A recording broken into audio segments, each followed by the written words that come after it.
میں ایک اور سائڈ پہ ہوپ دلانا چاہتا ہوں ان لوگوں کو who are very troubled, worried, can't get married. بہت سے لوگ کہتے ہیں جی ہماری شادیاں نہیں ہو رہی, financial crisis, issues with fertility, health issues وغیرہ وغیرہ.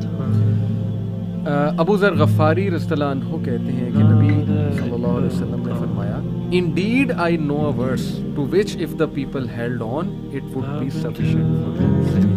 کون سی ورس؟ وَمَن يَتَّقِ اللَّهَ يَجْعَل لَّهُ مَخْرَجًا وَيَرْزُقْهُ مِنْ حَيْثُ لَا يَحْتَسِبُ وَمَن يَتَوَكَّلْ عَلَى اللَّهِ فَهُوَ حَسْبُهُ. اور ابن عباس رضی اللہ عنہ کہتے ہیں کہ رسول اللہ صلی اللہ علیہ وسلم نے کہا after reciting the above verse, if the people were to apply this verse in their daily lives they would be free from all the doubt and distress of the world, the distress of death and the distress of the doomsday. اور پھر ایک اور حدیث ہے, O my servants, were the first of you and the last of you, the human of you and the jinn of you, to rise up in one place and make a request of me. And were I to give everyone what he requested, that would not decrease what I have any more than a needle decreases the sea if put into. This is Allah subhanahu wa ta'ala. غالباً یہ حدیث قدسی ہے. حدیث قدسی کہ مانگو, کھل کے مانگو. کتنا انڈر ایسٹیمیٹ تم اللہ کو کر رہے ہو, اتنا چھوٹا مانگ رہے ہو. کھل کے مانگو, اللہ تعالیٰ لارڈ آف دا امپاسبل ہے.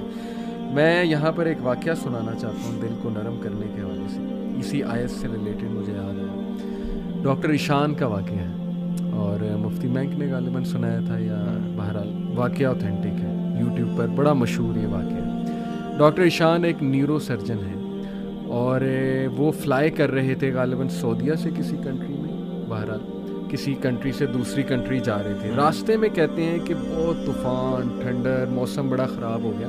جہاز ایک جگہ رک گیا, ایک ایئرپورٹ پہ بیچ میں. میں نے بڑی ریکویسٹ کی کہ یار مجھے پہنچنا ہے وہاں, میرا بڑا امپورٹنٹ کمٹمنٹ ہے, آپریشن ہے وغیرہ وغیرہ. تو پائلٹ نے کہا کہ نہیں ہم نہیں لے جا سکتے, آپ یہ ہے کہ کوئی کار کرا کے, جیپ کرا کے چلے جائیں, وہ قریب ہی ہے جگہ, اتنی کوئی دور اب نہیں رہی. کہتے ٹھیک ہے. ہم نے گاڑی کرائی, گاڑی کرا کے ہم جا رہے ہیں تو طوفان مزید تیز ہو جاتا ہے اور ہم اتفاقاً ایک گھر کے سامنے رکتے ہیں. وہاں پہ میں نوک کرتا ہوں تو ایک بوڑھی اماں باہر نکلتی ہے, بڑی کائنڈ تھی. ہم نے اسے کہا جی ہمیں اندر آنے دیں, بارش بہت ہے, ہم ذرا تھوڑا دیر رک کے چلے جائیں گے. ہم نے اپنے آپ کو فریش کیا. دیکھتے کیا ہیں کہ ایک بچہ زمین پر لیٹا ہوا ہے گدے پر, اور وہ بوڑھی اماں بار بار اس کے سر کو دبا رہی ہے اور بڑا پریشان ہے اس کے بارے میں.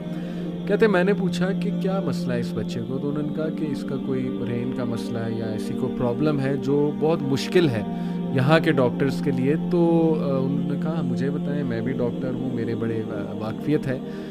تو بوڑھی عورت نے کہا کہ ہاں ہمیں ڈاکٹرز نے ایک بڑے مشہور ڈاکٹر کا نام بتایا ہے, تو لیکن یہ کہ نہ میرے پاس ریسورسز ہیں, نہ میں کوئی مطلب کانٹیکٹ کر سکتی ہوں اس سے. یہ بچہ یتیم بھی ہے, میں اس کی دادی ہوں, اس کی ٹیک کیئر کر رہی ہوں. اس نے کہا مجھے بتائیں, میں اس ڈاکٹر کا پتہ کروں گا. You have been so kind to me. She said کہ ڈاکٹر ایشان. اللہ, وہ کہتے ہیں کہ اسی وقت مجھے رونا آ گیا. اور انہوں نے کہا کہ آپ کیا مطلب کر رہی تھی, آپ اللہ سے دعائیں کر رہی تھی, کیا تھا ایسا کہ اللہ مجھے یہاں پر لے آیا؟ یہ سیڈ کہ پتہ نہیں, میں تو بس استغفار بہت کرتی تھی, استغفر اللہ استغفر اللہ. اور میں اللہ سے کہتی تھی کہ اللہ ہم تو نہیں جا سکتے, بس کسی طرح تو ذریعہ بنا دے, یہ بچہ تیرے سامنے ہے. تو حدیث ہے نا کہ جو استغفار بہت کرتا ہے اللہ اس کے لیے ایسے ایسے راستے بناتا ہے کہ وہ بندہ سوچ بھی نہیں سکتا. تو اللہ کی فوج کو انڈر ایسٹیمیٹ نہ کریں. اللہ کی فوج میں پھر کیا کیا چیزیں ہیں یہ آپ سوچ بھی نہیں سکتے. اللہ نے کس طرح انہیں وہاں لانا ہے, کیسے لانا ہے, کیسے آپ کی مدد کرنی ہے. وہی وَمَن يَتَّقِ اللَّهَ يَجْعَل لَّهُ مَخْرَجًا. تو میری گزارش ہے لوگوں سے وہ مایوس نہ ہوں, اللہ سے مانگتے رہیں, اللہ کو پہچانیں, اور اللہ کو پہچانیں. اور یہ بات یاد رکھیں کہ دنیا کی زندگی الٹیمیٹلی اصل زندگی تو ہے نہیں.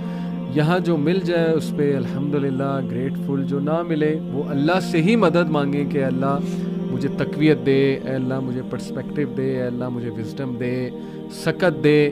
اور امید جاری رکھیں, نا امید کبھی نہ ہو. یقین کریں ایسی ایسی سٹوریز ہیں میرے پاس, ابھی ٹائم اجازت نہیں دیتا. جب میں نے تھوڑی سی ریسرچ کی, جو کپلز مایوس تھے اولاد کے حوالے سے, کس طرح اللہ نے انہیں اولاد دی ہے, وہ ایسی سٹوریز ہیں کہ آپ کے رونگٹے کھڑے ہو جائیں گے کہ امپاسبل سچویشن تھی, کس طرح انتظام اللہ نے کیا, کیسے وہ معاملہ پیش آیا. وہ اللہ کے کرنے ہیں, تو مایوسی جو ہے میں سمجھتا ہوں وہ مومن کو بالکل زیب نہیں دیتی ہے. اللہ تعالیٰ پہ ٹرسٹ کریں اور اللہ تعالیٰ سے تقویت مانگتے رہیں اور محبت مانگتے رہیں. جی علی بھائی, لوگوں نے پوڈ کاسٹ سن لیا ہوگا سارا, اور وہ یہ سوچ رہے ہوں گے کہ اب ہم اللہ تعالیٰ سے کنیکٹ کیسے کریں. اللہ تعالیٰ کا ہمیں آپ نے بتا دیا, what should we do to connect with Allah سبحانہ و تعالیٰ. تو میں کچھ پوائنٹ شیئر کرنا چاہوں گا کہ اللہ تعالیٰ سے کنیکٹ کرنے کے لیے آپ کو سب سے پہلے اللہ تعالیٰ کے بارے میں جاننا بہت ضروری ہے. جس طرح ذہان میں بھی بات کر رہے تھے, اللہ تعالیٰ کی معرفت, اللہ تعالیٰ کے بارے میں نالج ہونا بہت امپورٹنٹ ہے. کہاں سے اسٹارٹ کریں؟ اللہ تعالیٰ کے کلام سے, اللہ تعالیٰ کے اپنے ورڈس, قرآن. اللہ تعالیٰ نے قرآن آپ کو بھیجا ہے آپ کے لیے. اور میں ایک بہت بڑی مسکنسیپشن ہے ہمارے معاشرے میں, خاص طور پہ پاکستان انڈیا میں, کہ قرآن سے نا لوگوں کو دور کر دیا. پتہ نہیں, مجھے سمجھ نہیں آتی کہ کیا ایسی ریزن بنی. لوگوں کو کہا گیا ہے جی, چونکہ ہم لوگ اجمی لوگ ہیں, عربک نہیں آتی ہم لوگوں کو بائی ڈیفالٹ, تو ہمیں کہا گیا جی قرآن جو ہے نا وہ آپ تو پڑھ ہی نہیں سکتے, آپ کا تو مطلب وہ لیول ہی نہیں ہے, آپ کو پہلے فلاں فلاں کچھ کرنا پڑے گا. بہت سے لوگ ایسی باتیں کرتے ہیں, اور اللہ معاف کرے کچھ کائنڈ آف ریلیجیس لوگ بھی اس طرح کی باتیں کرتے ہیں. قرآن سے ہمیں دور کر دیا گیا. قرآن ہے عربک میں, آپ سب سے پہلے تو قرآن کا ترجمہ پڑھیں, ٹھیک ہے, اور دیکھیں کہ اللہ آپ سے بات کر رہے ہیں. کیونکہ یہ نہیں ہے کہ اللہ قرآن صرف علماء کے لیے نازل ہوا تھا. دیکھیں فقہ کے جو مسئلے ہیں, جو اس طرح کے مسائل ہیں, وہ ڈیفینیٹلی علماء کین ڈو, وہ ہم لوگ نہیں بتا سکتے. بالکل صحیح. لیکن جو قرآن سمپل باتیں آپ کو انسٹرکشنز دے رہا ہے لائف کی, اللہ تعالیٰ اپنے بارے میں بتا رہے ہیں, وہ تو سمجھ آتی ہے نا بات. جیسے میں ایک آیت ایڈ کر, جی یہ میں سنانا چاہ رہا ہوں. ان اللہ فالق الحب والنوى, سبحان اللہ, یخرج الحی من المیت ومخرج المیت من الحی, ذالکم اللہ فأنا تؤفکون. سبحان اللہ. Surely Allah is the one who splits the grain and the date stone for sprouting. اللہ ہی ہے جو اتنی سخت زمین سے ننا سا بیج پھاڑ کے اوپر لاتا ہے, یعنی یہ امپاسبل سی چیز ہے. He brings forth the living from the dead and he is the one who brings forth the dead from the living. That is Allah. ذالکم اللہ. To where then are you being turned away?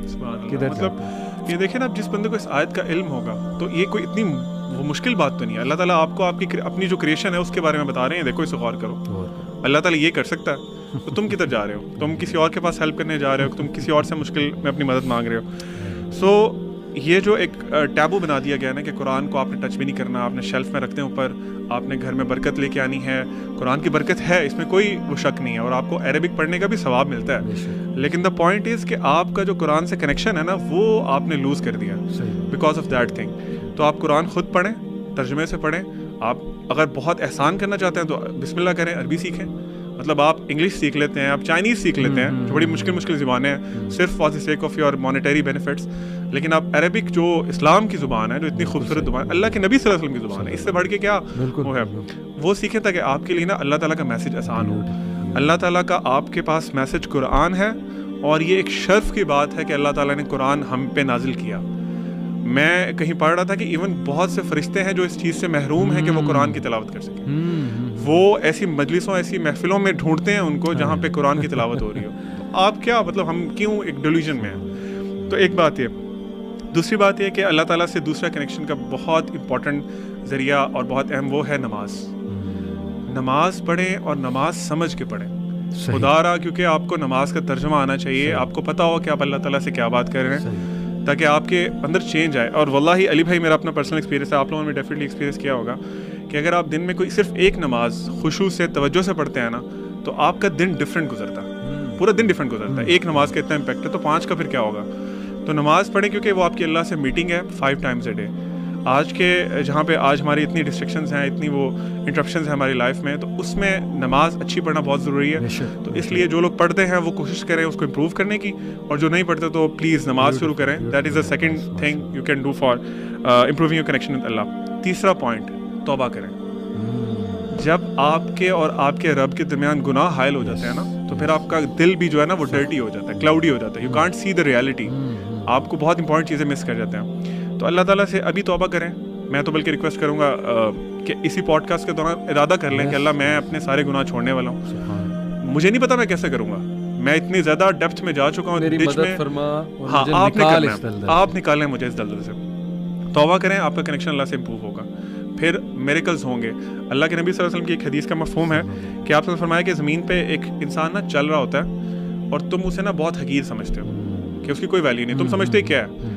اور واللہ آپ نے فرمایا کہ اللہ کی قسم اگر وہ اللہ پہ قسم ڈال دے نا کہ اللہ یہ کام ایسے کر دیں تو اس کا یہ اللہ کے سامنے